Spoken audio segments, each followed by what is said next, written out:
Che state vedendo c'è stata portata pochissimi istanti fa.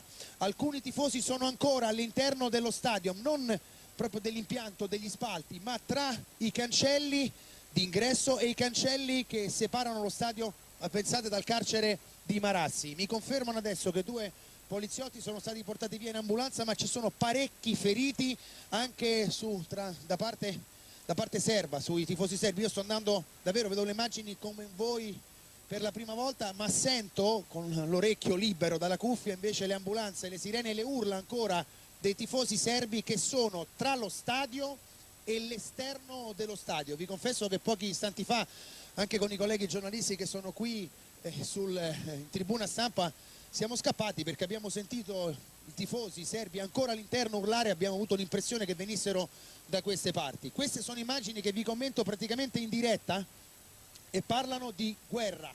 Questa è una vera e propria guerra, guerriglia urbana, chiamatela come volete. Vedete anche infermieri, gente del pronto soccorso, gente degli ospedali. Mi confermano ancora adesso dalla regia che 2 poliziotti sono stati portati via in ambulanza, ma queste immagini sono state registrate pochissimi secondi fa. All'esterno ancora davvero momenti di panico, il taglio sembrava passato, invece siamo ancora agli scontri tra la polizia e i tifosi serbi che, come ci ha detto il nostro Alessandro Alciato, hanno sfondato la recinzione quando sono usciti dalla loro spicchio di stadio, e sono davvero momenti terribili con lancio di fumogeni. Sentite le urla, il rumore della guerriglia.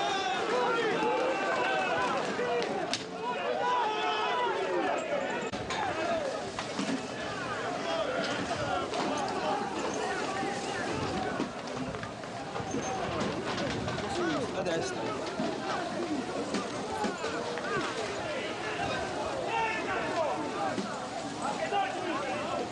Le telecamere tentano di avvicinarsi sempre più vicino rispetto a quello che è la zona dello scontro.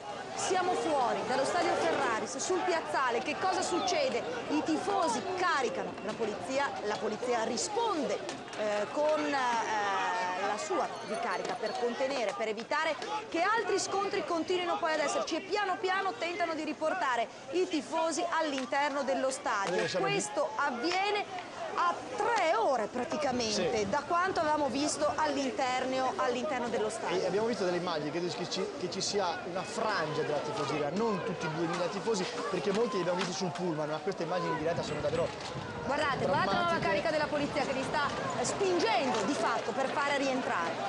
Sono davvero tanti, oltre 2000, sta succedendo veramente di tutto.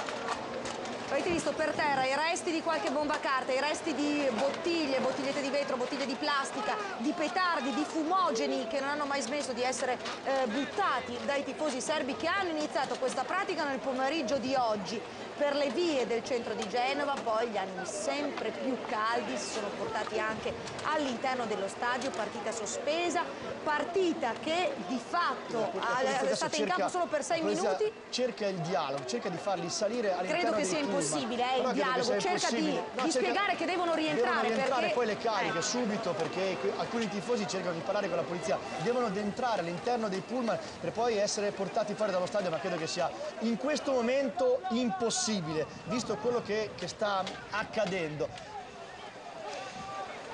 Queste immagini sono immagini che non hanno voluto che la partita continuasse, hanno contestato. Nemmeno iniziasse. Diremo in tutti i modi di mostrarvi questo documento che diventa fondamentale ma abbiamo delle difficoltà. I nostri inviati, Veronica Baldaccini, che ha realizzato questa intervista al di fuori dello stadio dove c'era la nazionale serba con questo tifoso, ha delle difficoltà a rientrare poi nello stadio, regia, ovviamente, anche perché ci sono poi certo, delle disposizioni di sicurezza che diventano difficili, perché guardate, i cameraman sono ancora lì mentre le cariche della sono polizia, davvero immagini, sì, immagini che non di sport, di guerriglia, di guerra, immagini che non hanno niente a che fare con una partita di calcio, con una partita tra nazionali, e che troviamo anche difficili da commentare, perché ad un certo punto c'è stato un crescendo continuo. Facciamo una cosa, Eleonora, facciamo una cosa, vediamo come le commentano i quotidiani, rimanendo sempre con le immagini live da